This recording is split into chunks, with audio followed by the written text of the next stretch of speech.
suis en route pour notre grand voyage hebdomadaire. Cette semaine, alors que les aides accordées aux familles monoparentales viennent d'être revalorisées en France, nous allons mettre à l'honneur ces super-héros du quotidien qui élèvent seuls leurs enfants. Alors, comment ce schéma familial est-il perçu dans les autres pays ? Comment ces parents s'organisent-ils ? Comment sont-ils épaulés ? C'est ce que nous verrons avec 4 de nos correspondants. Et vous le savez, en raison du décalage horaire avec certains d'entre eux, toute la séquence qui suit a été enregistrée, évidemment. Alors, pour nous éclairer ce matin, voici nos interlocuteurs du jour. Arnaud Miguet, qui a fait le déplacement en Corée du Sud. Fanny Lothaire, qui nous donne, elle, rendez-vous au Brésil. Claude Deschênes, notre correspondant au Québec. Et enfin, s'il se sort des embouteillages, Dominique Derda, qui est effectivement coincé dans la circulation routière à Moscou. Alors pour commencer, nous partons en Asie, où la vie d'une mère célibataire est loin d'être un long fleuve tranquille. Bonjour Arnaud, quel est le statut des familles monoparentales sur le continent asiatique ? Sont-elles bien considérées, perçues par la société ?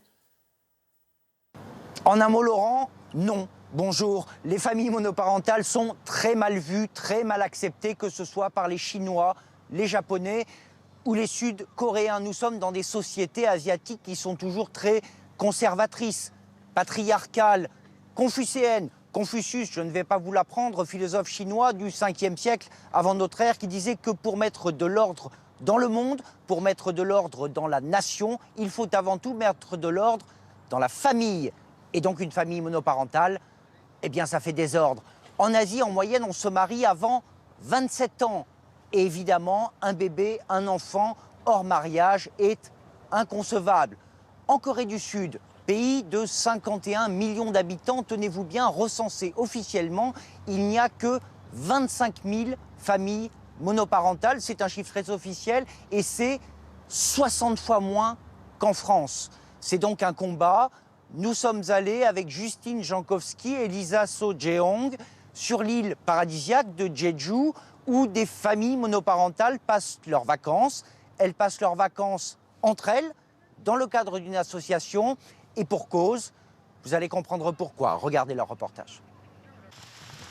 Jeju est à la Corée du Sud ce que la Corse est à la France. Une île, petit coin de paradis méridional où il fait bon passer les vacances. Ce groupe est venu pour quelques jours en famille, enfin presque. C'est une association de mères célibataires ici pour se ressourcer et militer.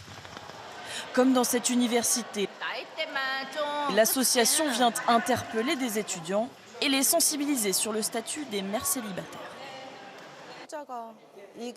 Pour Dong-Kyun, 36 ans, abandonnée par le père de son garçon et aujourd'hui présidente de l'association, il y a encore du travail.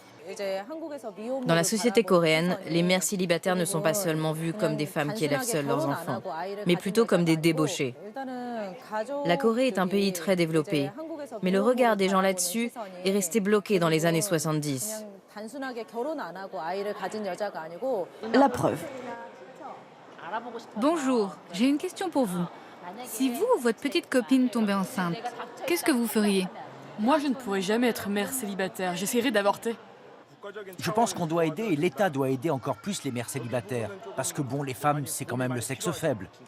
Le sexe faible, c'est ainsi que la société coréenne considère les femmes. Et si elles sont enceintes et pas mariées, elles sont ostracisées. La Corée reste une société patriarcale. Ici, moins de 2% des enfants naissent hors mariage, contre 50% en France. En Corée du Sud, ce n'est pas une fierté d'être mère célibataire. Ah les pauvres, elles doivent élever un enfant toutes seules. Moi, je ne supporterais pas le regard des gens. Et lorsque des reportages leur sont consacrés à la télévision nationale, elles ne témoignent qu'à visage masqué. Mal vues dans leur pays, rejetées par leur famille, comme les mères célibataires de Jeju et leurs enfants. Cet après-midi, c'est visite à l'aquarium. Soo-jun et sa fille oublient un instant ce poids écrasant de la société. À l'aquarium, je vois plein de poissons bizarres. Je suis super contente. Tant que ma fille est heureuse, je suis heureuse. L'association pour moi, c'est une seconde famille. Donc une a toujours élevé seule son fils de 11 ans. Alors qu'elle venait d'accoucher, son petit ami l'a quittée pour une autre. À l'époque, elle décide de garder son enfant contre l'avis de ses parents. Un jour, un voisin de mes parents a demandé à mon fils où était son père. Et avant que je puisse répondre, mon père a dit « Il est en Chine pour le travail ». Ce jour-là, j'ai réalisé que mes parents préféraient mentir plutôt que d'avouer que je n'avais pas de mari. Mais moi, je n'ai jamais regretté. C'est le meilleur choix que j'ai fait de toute ma vie. Au pays du matin calme, point de salut pour les familles monoparentales. Dans ce pays conservateur, le combat n'est pas terminé. Oui, elles sont courageuses, toutes ces mamans. Et surtout, il faut bien l'avouer, un peu seules contre tous, non? Oui, vous l'avez vu dans le reportage, Laurent, elles se serrent les coudes, elles sont abandonnées par leur famille et elles reçoivent très peu d'aide de l'État, 100 d'euros à peine, quand elles sont éligibles. Et les conditions d'éligibilité sont très longues et très compliquées. En France, évidemment, les aides de l'État sont beaucoup plus importantes. Alors, du coup, les Sud-Coréennes ont beaucoup plus recours à l'avortement. 800 000 avortements l'an dernier, c'est 4 fois plus qu'en France, sachant qu'en Corée du Sud, l'avortement est illégal.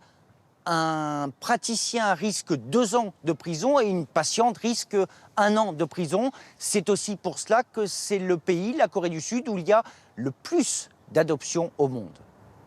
Oui, j'allais vous le dire, l'adoption, effectivement, est certainement l'une des conséquences. Alors, beaucoup de femmes doivent abandonner leur enfant pour ne pas avoir affronté cette pression sociale, donc. Oui, Laurent, le poids de la société est terrible. Il existe à Séoul des boîtes à bébés qui sont placées généralement dans les murs des églises, qui sont des boîtes chauffées dans lesquelles les toutes jeunes mamans peuvent venir de façon tout à fait anonyme déposer leur enfant. Il y a dans le pays 4 enfants qui sont abandonnés par semaine. 90% des enfants, plus généralement, qui sont proposés à l'adoption en Corée du Sud sont des enfants issus de familles monoparentales. Les États-Unis et la France sont les 2 pays qui adoptent le plus de petits Sud-Coréens. Impressionnant. Merci beaucoup Arnaud et à bientôt évidemment. Alors pour la prochaine escale, nous partons au Brésil où les familles monoparentales concernent presque exclusivement les femmes. Bonjour Fanny. Les mères célibataires sont souvent laissées pour compte dans le pays. C'est pourtant devenu un vrai phénomène de société, non ? Oui, bonjour Laurent, oui. Pour vous donner un exemple parlant au pays du foot, sur les 11 joueurs de la sélection nationale, 6 ont été élevés par des mères célibataires. Vous l'avez dit, les mères célibataires au Brésil, c'est un phénomène de société, un thème de campagne en pleine élection présidentielle. Elles représenteraient plus de 11 millions de foyers, c'est énorme. Et elles reçoivent souvent très peu, voire pas du tout d'aide de l'État. Souvent, ce sont des femmes issues des milieux les plus modestes. Alors, il faut avoir recours au système D. Marie Dengagbe et Florence Guanard se sont rendues à Ocupação Esperança, une favela de São Paulo, une favela solidaire de ces mères célibataires. Ocupação Esperança dans le nord de São Paulo, une favela créée il y a 5 ans par des femmes qui fuyaient les violences domestiques. Aujourd'hui, même si hommes et femmes cohabitent, c'est sous la vigilance de Marine Alva. Nana, comme tous l'appellent ici, est la matriarche de la communauté. Nana, c'est notre maman à tous ici. Elle a plein de petits-enfants. Ce sont des petits-enfants de cœur et elle les aime. Eux aussi l'adorent et c'est pareil pour nous. Elle s'assure du bien-être de toutes, et notamment des mères célibataires. Aujourd'hui, elle rend visite à Vanessa, mère seule de 3 enfants de pères différents. T'es à la maison, ma chérie ? Les pères de 2 de mes enfants ne les ont pas reconnus. Tu dois les assigner en justice pour faire valoir tes droits. C'est trop difficile pour toi de devoir gérer tout, toute seule. Vanessa est loin d'être un cas isolé. Au Brésil, plus de 5 millions d'enfants n'ont pas été reconnus par leur père. Pas de pension alimentaire ni aide de l'État. Vanessa ne travaille pas non plus. Sans la solidarité de la communauté qui lui a offert cette maison, elle serait à la rue. Parfois, je ne peux même pas acheter les produits basiques. Donc avoir les moyens de payer un loyer, encore moins.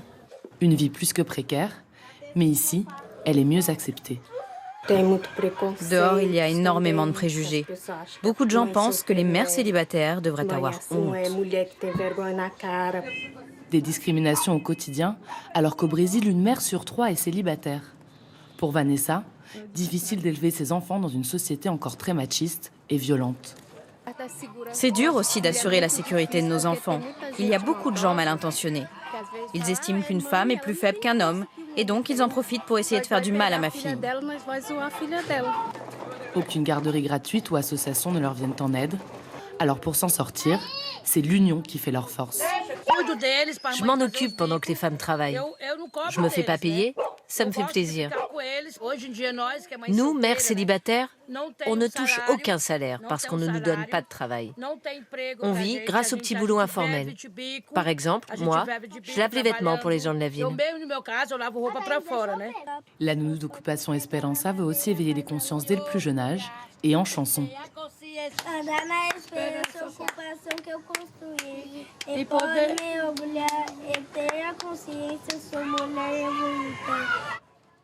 La voix de ces femmes commence à être entendue. Depuis peu, une loi leur permet d'enregistrer elles-mêmes leurs enfants sous le nom du père. Une petite victoire pour contrer le phénomène de l'abandon paternel au Brésil. Et en dehors de leur courage, Fanny, ce qu'il faut retenir finalement, c'est que ces mères célibataires sont quasiment complètement abandonnées par les pouvoirs publics. Ah oui, c'est assez incroyable au pays de l'enfant roi où la maternité est vénérée. On a cherché, il y a très très peu d'associations qui leur viennent en aide, très peu d'aide financière aussi, d'allocations de l'État. Une seule allocation de 300 reais au moins, c'est environ 60 € par mois financée par la Commission des droits des femmes. Elle devrait être également prioritaire aux logements sociaux, mais dans les faits, ils sont très peu nombreux. Et puis même à Ocupação Esperança où nous nous sommes rendus, eh bien, vous voyez, la favela a été un peu victime de son succès. Elle a énormément grandi. Auparavant, elle aidait beaucoup plus de femmes. Il est désormais très difficile pour elle d'obtenir un logement là-bas. Vous y faisiez allusion au tout début. Vous êtes en pleine élection présidentielle et législative au Brésil. Ce phénomène de société est-il carrément devenu un sujet de campagne ? Oui, c'est malheureusement devenu un thème assez polémique. Il y a quelque temps, le général Mourão, le numéro 2 du candidat favori des sondages, Jair Bolsonaro, le candidat de l'extrême droite, a fait une sortie assez choc dans les médias. Il a déclaré que les foyers de mères célibataires étaient, je cite, des fabriques à déséquilibrer et trafiquants de drogue. Une sortie qui n'a évidemment pas plu au camp opposé, le camp de Fernando Haddad, le candidat du Parti des Travailleurs, et sa Manuela Dávila, qui est elle-même mère célibataire. De nombreuses déclarations machistes qui ont enflammé la toile et qui ont participé à la création d'un mouvement de femmes sur Internet, le mouvement Elinão, pas lui, en référence au candidat Jair Bolsonaro, et qui a rassemblé plus de 4 millions de personnes dans les rues il y a quelques semaines avant le premier tour. Un mouvement qui a pris énormément d'ampleur. Il faut savoir qu'ici au Brésil, 50% des électeurs sont des électrices. Donc les femmes ont un pouvoir sur cette campagne. Malheureusement, on a cherché dans le programme du candidat d'extrême droite, il n'y a aucune proposition concernant les mères célibataires. C'est édifiant. Merci beaucoup Fanny, bon courage surtout et à très bientôt. Allez, il est temps de faire maintenant une petite pause numérique avec notre amie Julia Livage qui nous rejoint. J'imagine que le web est un bel outil de soutien et d'appui, surtout pour tous les parents qui la jouent en solo forcément. Exactement, la communauté de parents seuls est une communauté très forte et très vive sur Internet qui représente pour les familles monoparentales une aide avant tout. C'est l'organisation de soutien, c'est des conseils, c'est des appuis, c'est une ouverture sur le reste du monde aussi pour lutter contre l'isolement. Les familles monoparentales, elles ont un site officiel qui s'appelle Parents Solo et Compagnie. C'est un site qui a été mis en place par le ministère des Familles en 2016. Il est la vitrine d'un réseau d'entraide nationale proposé par 8 associations. Un réseau qui va proposer un vrai service d'aide à proximité. On agit localement, région par région, grâce à ce site qui est le site officiel du ministère. Aussi bien pour les papas que pour les mamans seules, il faut le préciser. Alors ça, c'est pour la partie officielle, Julia. Oui. Mais pour les belles initiatives et les outils pratiques, vous avez des sites à nous proposer ? Alors d'abord, une belle idée, oui, l'association Parrain par 1000 qui va mettre en relation des enfants ou des jeunes avec un parrain ou une marraine qui souhaite créer des liens et leur apporter un soutien. C'est une autre forme d'autorité, c'est une autre personne à qui se confier et les bénéficiaires de ce plan sont à 90% des familles monoparentales. Alors, il y a aussi l'outil indispensable, Parents Solo. C'est le site d'information par excellence. Alors, soutien scolaire, garde d'enfants ponctuels, covoiturage. Le réseau va recenser et labelliser les bonnes initiatives. Et puis, évidemment, le réseau social uniparents.com. Alors là, c'est un réseau pour parler, pour se conseiller, pour échanger des idées et pour ne pas être isolé. Précieux conseil, merci pour tout ça. Merci beaucoup, Julia. Notre expédition se poursuit maintenant au Québec, où le nombre de familles monoparentales est parmi les plus élevés des pays de l'OCDE. Bonjour, Claude. Alors, encore une fois, cette province se démarque du reste du Canada? Bonjour, Laurent. Oui, on a beaucoup de familles monoparentales au Québec. 380 000, ça représente 29 % de toutes les familles québécoises, comparativement à la moyenne canadienne qui est de 19 % Vous savez, on associe souvent famille monoparentale et pauvreté. Au Québec, on a des mesures sociales assez progressistes comme la garderie à tarif réduit, la prestation pour enfants, le congé parental, qui ont fait que le taux de pauvreté des familles monoparentales est le plus bas du Canada. Il demeure qu'élever une famille seule, c'est un fardeau qui incombe majoritairement aux femmes. 75 % des chefs de famille monoparentales au Québec sont des femmes. Je leur donne la parole dans ce reportage préparé avec Carl Boulanger et François Laflamme. Je t'en mets partout, OK? Vendredi, une nouvelle journée commence pour Nadia. Mais il n'y a pas une grande différence avec le reste de la semaine. Pour la maman de Hayden, être monoparentale, c'est assumer jour après jour toutes les tâches familiales. Pour se sentir moins seule, Nadia a fondé le réseau d'entraide Single Montreal. Et même si on a de la famille, des amis, ils comprennent pas à 100% c'est quoi être une mère monoparentale. Dans le groupe, alors, il y a beaucoup de partage d'histoires personnelles. Il y a des mères qui disent comme « Ah, j'ai besoin des vêtements pour mon enfant ». Alors ça, c'est notre focus pour l'instant. C'est le groupe, c'est les dons matériels. Et aussi, on a des événements presque à chaque mois. Alors, on va se rencontrer comme au parc, au restaurant. Là, on fait une marche contre la violence conjugale. On est comme un peu différent. Tu sais, c'est un peu moderne. C'est vraiment en ligne. C'est vraiment 2018, là. La Fédération des associations de familles monoparentales et recomposées agit sur un autre plan. Depuis plus de 40 ans, l'organisation milite pour que les pouvoirs publics adaptent leur politique à la nouvelle réalité familiale. Aujourd'hui, les séparations se font de plus en plus tôt. Les enfants sont de plus en plus jeunes. Et la différence, c'est que les gens se recomposent plus rapidement. Dans le sens que les gens restent beaucoup moins longtemps monoparentales et se recomposent, mais se décomposent aussi. Parce qu'il n'est pas... Un enfant sur 4 peut avoir vécu à peu près 3 transformations familiales. Et comme on l'a dit, le Québec s'est doté de politiques sociales qui ont permis d'améliorer la situation des familles qui sont en dehors du mode traditionnel. Quand on leur donne des revenus et justement un filet sécurité sociale puis qu'on croit en ces personnes-là, bien, je pense qu'on réussit justement par rapport... C'est pour ça qu'on est distinct au Québec par rapport à ça. Autre particularité québécoise, son important réseau communautaire. Par exemple, l'organisme Mères avec pouvoir dispose d'une trentaine d'appartements à loyer modique attenant à une garderie. Ces logements sont offerts à des mères monoparentales comme Sarah, en échange d'un engagement de terminer ses études ou de se trouver du travail. Le séjour chez Mères avec pouvoir est encadré par une équipe d'intervenants dirigée par Valérie Larouche. C'est pas juste de se lever le matin et d'aller à l'école, hein, le projet de vie. C'est tout ce qui est autour. Gérer son budget, avoir un réseau social, entretenir son logement, prendre soin de soi. Donc, c'est vraiment quelque chose de global. Ce qu'on fait ici, nous, on est vraiment un tremplin. On se voit comme des facilitateurs. Coralie Desjardins a déjà profité de la ressource. Aujourd'hui active dans le domaine philanthropique, elle redonne en étant présidente du conseil d'administration de l'organisme. C'est certain que la période 0-5 ans, c'est une période cruciale dans la vie d'un enfant. C'est une période qui est cruciale dans la vie d'un parent sur comment on va évoluer par la suite avec cet enfant-là. Donc, d'amener toutes ces ressources-là, je pense que ça donne un bagage solide. Puis, ça reste pour toute la vie, peu importe les embûches qu'on peut vivre par la suite. Merci beaucoup, Claude, et à bientôt, évidemment. Allez, retour en France à présent avec Isabelle Martinet. On va s'intéresser au cas de toutes ces familles monoparentales dans notre pays. Leur nombre, Isabelle, bonjour, a-t-il évolué ces dernières décennies? Eh bien, Laurent, les familles monoparentales ont pratiquement doublé en 20 ans. Ah, quand même. Et oui, constituées à 85% de femmes. En fait, c'est l'élément le plus marquant dans l'évolution de la famille. Selon l'INSEE, Aujourd'hui, 20% des familles sont monoparentales avec enfants mineurs, soit 1,7 million de foyers et 3 millions d'enfants. Or, elles étaient 12% en 90, donc avec une telle progression, on peut carrément parler d'une nouvelle forme de parentalité. Et comment vous expliquez, vous, cette progression ? Eh bien, essentiellement en raison de nouveaux modes de vie. C'est-à-dire, en clair, eh bien, les procédures de divorce se sont simplifiées. Aujourd'hui, lorsqu'un couple ne s'entend plus, il décide plus facilement qu'autrefois de rompre. Ainsi, eh bien, dans 75% des cas, la monoparentalité est liée à la séparation des parents. Bon, c'est une situation qui reste bien sûr difficile à vivre, mais ça a évolué quand même.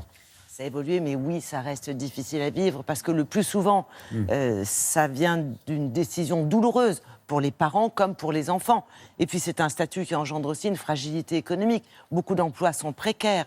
Les conditions de logement sont le plus souvent mauvaises parce qu'il n'y a qu'un salaire dans le foyer. Salaire, rappelons-le, plus modeste pour les femmes, lesquelles sont les plus concernées par la monoparentalité. Résultat, dans 30% des cas, c'est énorme, les familles monoparentales vivent en dessous du seuil de pauvreté. Et puis, autre problème, eh bien, la vulnérabilité. Parce que quand vous êtes isolé, sans pouvoir accéder à un réseau de proches, de famille, eh bien, vous devez gérer seul et sans répit un emploi, les tâches quotidiennes, l'éducation des enfants. Et beaucoup de familles ont du mal à composer avec toutes ces contraintes. Alors, seul, dites-vous, mais il y a des aides quand même qui existent. Alors, il y a des aides.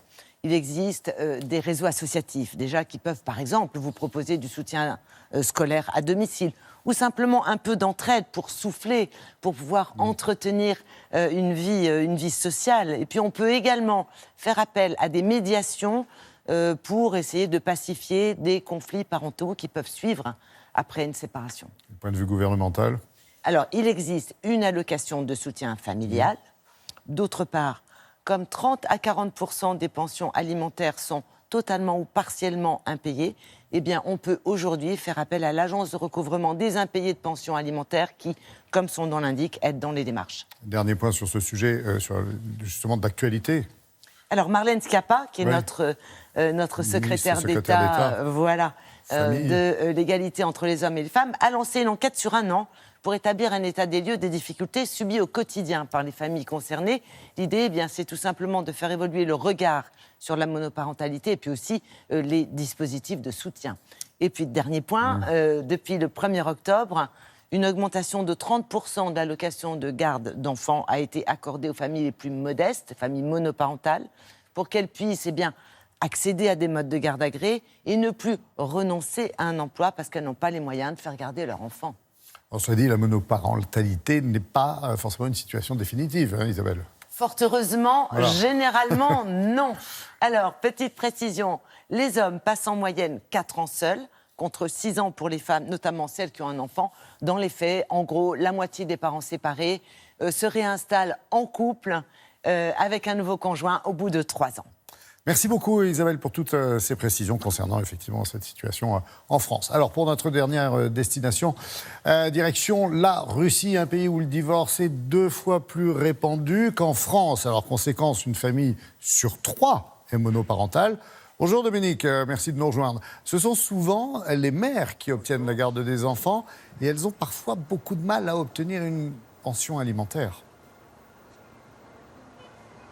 Oui, Laurent, vous savez, la Russie, c'est un pays où on se marie très jeune, vers 24 ans en moyenne pour les femmes, 27 ans pour les hommes. C'est 5 ou 6 ans plus tôt qu'en France. Et c'est aussi, vous l'avez dit, un pays où on divorce beaucoup, 2 fois plus qu'en France. C'est simple, c'est pratique, c'est presque une formalité, sauf évidemment quand il y a des enfants et que le mari refuse de payer la pension alimentaire. Mais les femmes russes, si elles manquent pour certaines de ressources, ne manquent ni de détermination, ni d'énergie. Et certaines, vous allez le voir, ne reculent devant rien pour mettre la honte, si vous me passez l'expression, aux mauvais payeurs. C'est ce que vous allez voir dans ce reportage réalisé par Natacha Wiesnich, Patrice Acheret et Tania Tarasenkova. Maya a 36 ans.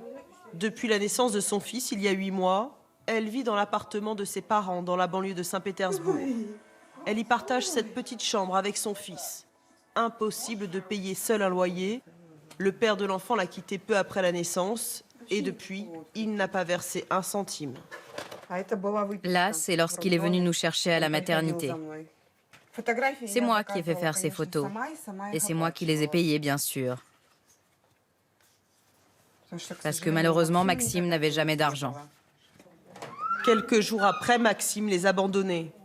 Maya a donc repris son travail et a commencé les démarches pour obtenir une pension alimentaire.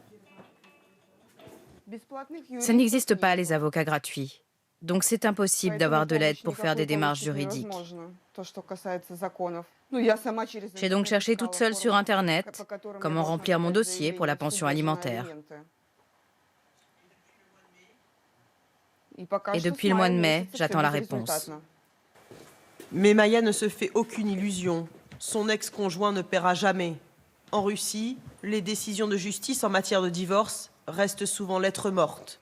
C'est pour éviter à d'autres femmes de vivre la même chose qu'elle a créé un groupe sur Vkontakte, le Facebook russe.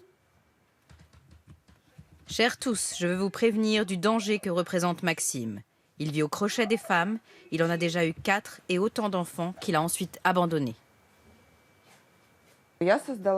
J'ai créé ce groupe pour obtenir des informations sur lui. Ses autres ex-femmes écrivent la même chose que moi.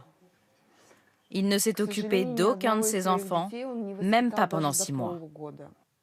Comme Maya, d'autres mères célibataires ont décidé de dénoncer leur ex-conjoint sur les réseaux sociaux. Elles y postent leur nom, leur date de naissance et parfois même leur numéro de téléphone et leur adresse. Sur cette photo, un père en vacances avec sa nouvelle fiancée, apprend-on. « Il me doit 100 000 roubles, honte à lui », écrit son ex-femme. Des photos aux airs d'avis de recherche. Les ex-enfants, ça n'existe pas, paie ta pension alimentaire, Maxime, écrit cette autre mère célibataire. Pointer du doigt les pères mauvais payeurs, une tentative pour faire changer les mentalités. Mais une goutte d'eau dans l'océan pour cette avocate des droits des femmes qui dénonce un manque de volonté politique. Il faut comprendre qu'aujourd'hui en Russie, les hommes qui ne payent pas leur pension alimentaire ne sont pas poursuivis pénalement. Et non seulement ils n'ont pas de problème avec la justice, mais ils ne sont pas stigmatisés. Ce n'est pas honteux en Russie de ne pas payer sa pension alimentaire.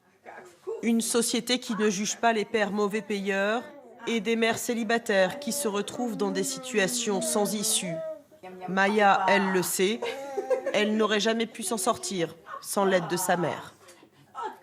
Et pour qu'elles en arrivent là, Dominique, pour qu'elles en arrivent, toutes ces femmes, à dénoncer leur mari, leur ex-mari, sur Internet, c'est franchement qu'elles n'ont aucune confiance en la justice. Comment ça se fait que la loi russe ne soit pas mieux appliquée ? Eh bien peut-être, Laurent, tout simplement parce que la Russie reste un pays très conservateur dans lequel ce sont des hommes pour la plupart qui rédigent et qui votent les lois et des hommes aussi le plus souvent qui sont censés les faire appliquer. Et il n'y a pas que en ce qui concerne les pensions alimentaires que c'est le cas. Les députés russes tout récemment ont voté une loi qui dépénalise les violences domestiques sous prétexte, tenez-vous bien, de protéger la cellule familiale. Désormais, un homme qui bat sa femme ne risque plus d'aller en prison, il risque tout simplement une amende. Et encore, pour cela, faut-il que sa compagne ou sa femme ose aller porter plainte à la police, qui n'arrive pas très souvent. Vous voyez, en Russie, il reste beaucoup de chemin encore à parcourir en matière de droits des femmes. Et vous avez raison, bien sûr, de le souligner. Merci beaucoup, Dominique, pour toutes ces précisions et ce reportage. Et à très bientôt, évidemment. Madame, monsieur, voilà, notre émission touche à sa fin.